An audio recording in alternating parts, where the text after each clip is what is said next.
देखो, तो अगला चैप्टर जब मैंने देखा तो हमको पूर्ण संख्या था, ठीक है। जिन गिनती की संख्या में शून्य लगाने से पूर्ण संख्या बनता है, ठीक है। तो ये तो बना ही दिए, ये पढ़ा दिए पूर्ण संख्या से। जब आगे का देखा तो मेरे को लगा कि कौन तो त्रिभुज कौन से संबंधित सवाल था, ठीक है।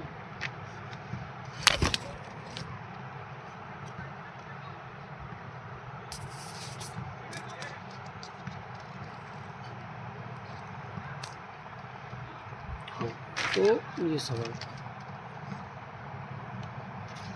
तो रेखा, हम सोचे क्यों नहीं इसको थोड़ा रेखा गणित का ध्यान देते। रेखा गणित में चित्र वाला गणित, तो रेखा गणित अगर हम स्टार्ट करते हैं तो रेखा गणित शून्य से स्टार्ट होता है। तो बिंदु किसको बोलते हैं? देखो, बिंदु जो स्थान घेरे, लंबाई चौड़ा और मोटाई ना हो उसे बिंदु कहते हैं, ठीक है। तो बिंदु ऐसे होते हैं, देखो इसे किसी अपन यहाँ बिंदु पे 360 डिग्री का कोण बनता है, ठीक है।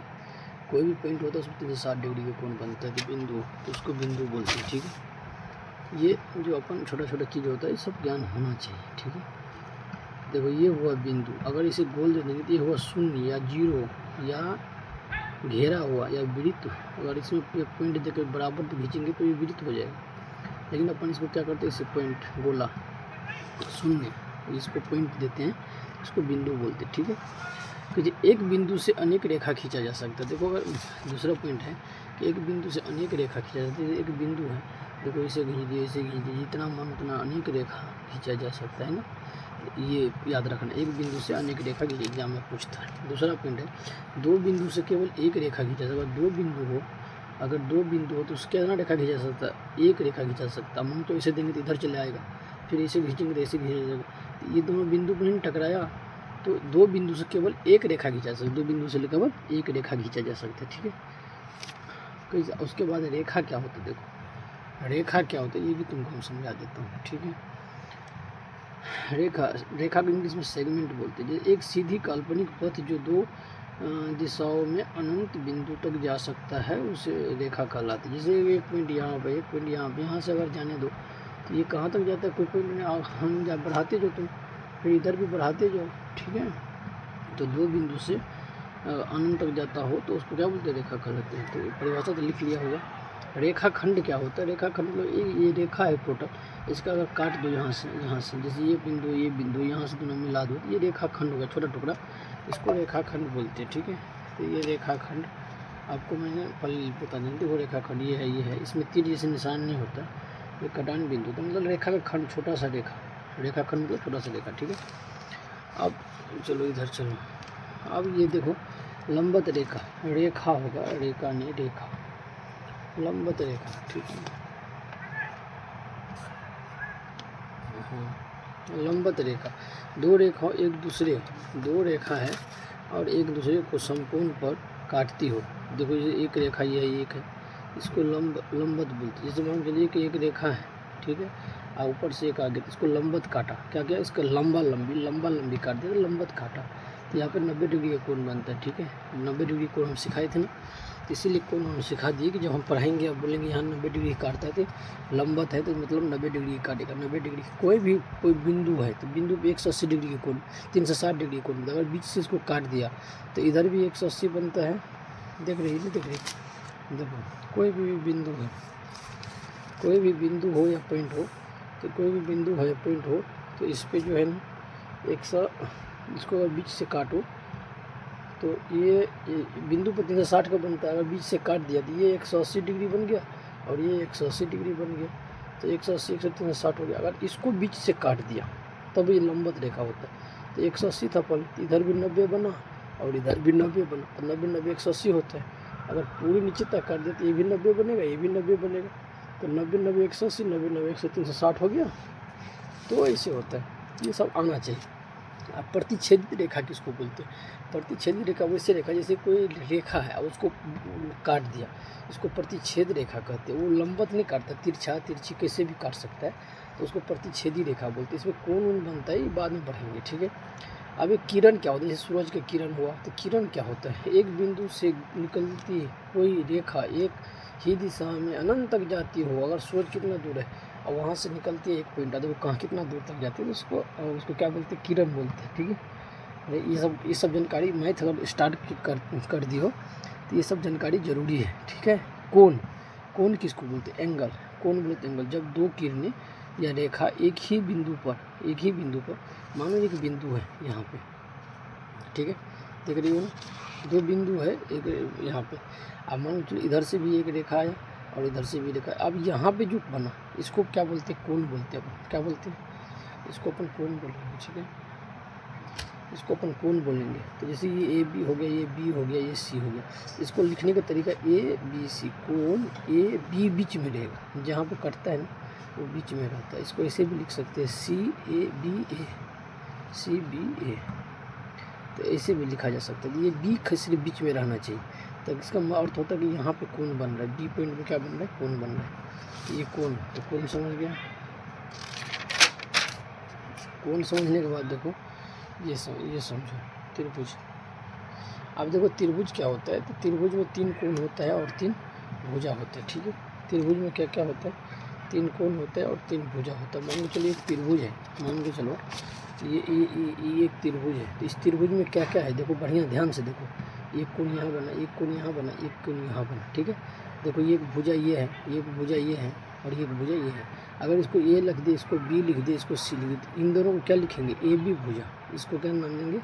ए बी भुजा हो जाएगा। इसको क्या नाम देंगे? बी सी भुजा, ये बी सी भुजा हो जाएगा। और इसको ए सी भुजा, ए सी भुजा हो जाएगा, ठीक है। ये तीनों क्या हो गया? भुजा हो गया। तो 3 कोण और 3 भुजा होता है एक त्रिभुज में, ठीक है। वो यहीं पर मैं ये बताया हूँ। त्रिभुज में 3 कोण होते हैं, त्रिभुज के 3 भुजा होते हैं, ठीक है।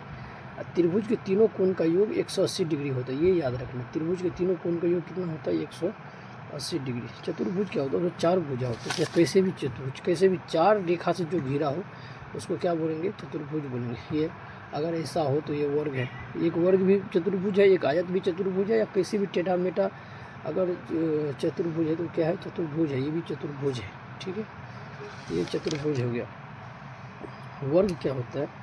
वर्ग क्या होता है देखो यहाँ पे वर्ग पड़ा है। ऐसा चतुर्भुज जिनके सभी भुजाओं का कोण आपस में समान हो वर्ग कहलाता है। अगर पूरे समान होना चाहिए, लेकिन ठीक है, पूरे समान होना चाहिए, एक समान होना चाहिए, ठीक है।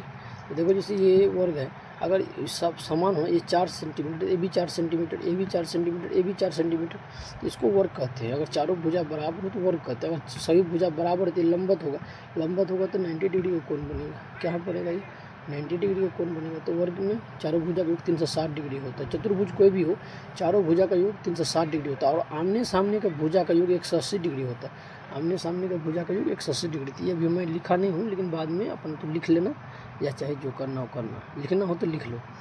चतुर्भुज के चारों कोणों का योग 360 डिग्री। चतुर्भुज के चारों कोणों का योग 360 डिग्री। चतुर्भुज के आमने सामने का कोण, जैसे ये कोण है और ये कोण है, ये कोण है और ये कोण है, तो इस दोनों कोण का 180 डिग्री, इन दोनों कोण का जोड़ेंगे तो 180 डिग्री, ठीक है। तो ऐसे होता है। तो वर्ग हो गया। अब आयत देखो, आयत ऐसा चतुर्भुज जिनके आमने सामने का भुजा बराबर हो, आमने सामने का भुजा बराबर हो, यानी ये 10 सेंटीमीटर है तो ये 10 सेंटीमीटर होगा, और ये अगर 10 सेंटीमीटर, ये भी 10 सेंटीमीटर, तो वर्ग हो जाएगा। आमने सामने का भुजा बोले तो ये 10 सेंटीमीटर तो ये भी 10 सेंटीमीटर, ये 2 सेंटीमीटर तो ये भी 2 सेंटीमीटर, तो ये दोनों भुजा बराबर, आमने सामने का भुजा बराबर, आमने सामने का, इसको आयत बोलते हैं। क्या बोलते हैं? आयत। रेक्टेंगुलर इंग्लिश में रेक्टेंगुलर बोलते हैं, मैं इंग्लिश नहीं लिखा हूँ, रेक्टेंगुलर बोलते हैं। वृत्त, वृत्त क्या होता है?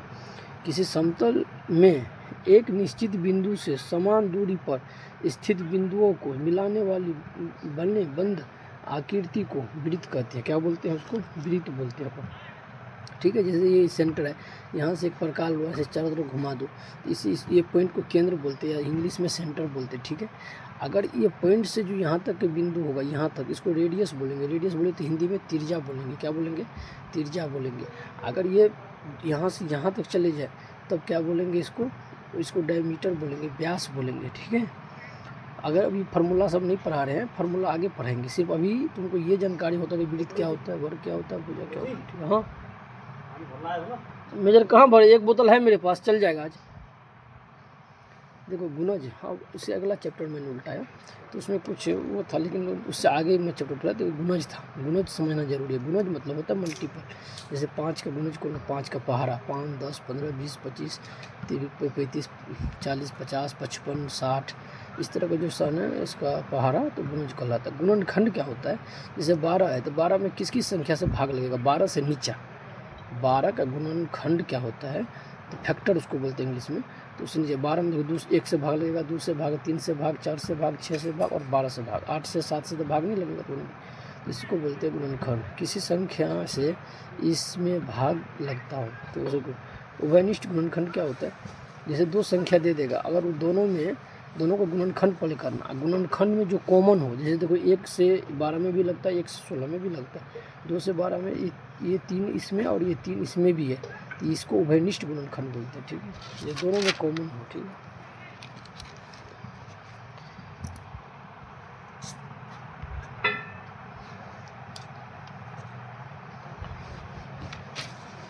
समझ गया। अब देखो यहाँ पे अब अभाज्य गुणनखंड क्या होता है, सो देखो अभाज्य गुणनखंड ऐसे किसी संख्या का छोटा गुणनखंड अभाज्य गुणनखंड कहलाता है। जैसे आप 64 है तो ऐसे गुणनखंड निकालेंगे, जैसे 900 से लघुत्तम समावर्तक निकाल के इसको गुणा ही गुणनखंड कहलाता है। ठीक है, दो गुना कर दिया गुणनखंड हो गया, इतना गुना कर दिया, इसको इतना गुना कर दिया गुणनखंड हो गया। इसे अभाज्य गुणनखंड भी कहते हैं। ठीक है, तो ये समझ गए अभाज्य गुणनखंड क्या होता है। ठीक है, सअभाज्य क्या होता है, ऐसे 2 संख्या जिसकी एक से अलावा कोई और उभयनिष्ठ गुणनखंड नहीं हो उसे क्या कहेंगे, सअभाज्य गुणनखंड। ठीक है, एक और स्वयं के अलावा कोई और उभयनिष्ठ गुणनखंड ना हो।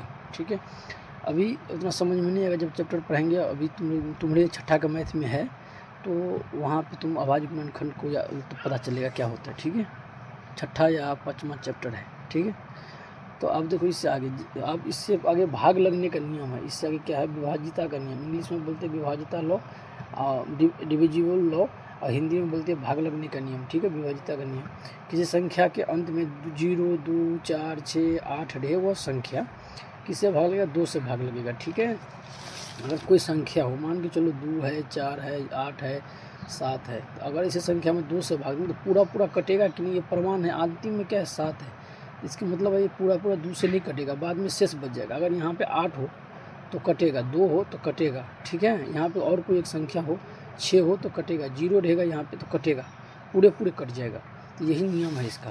तो जब अपन बड़ा सवाल को काटते हैं, बट्टा में जो काटने वाला नहीं सिखाए थे, तो वो काटते हैं तो वहाँ पे ये नियम लागू होता है कि पहले ही देख के हम पता चल जाता है कि 2 से ये भी कटेगा, 2 से नीचे वाले भी कटेगा, तो अपन काटते हैं। ठीक है, तो इसीलिए ये पूरा लिख दिए हैं, 2 से, 3 से, 4 से, 5 से, 6 से, सब का नियम लिख दिए हैं। ठीक है, तो इससे आप बना सकते हो। ठीक है, आप देखो बोलता है वर्ग, किसी चतुर्भुज के भुजा बराबर हो उसे वर्ग कहते हैं। चारों भुजा बराबर हो, किसी चतुर्भुज के चारों भुजा बराबर हो वर्ग कहते हैं।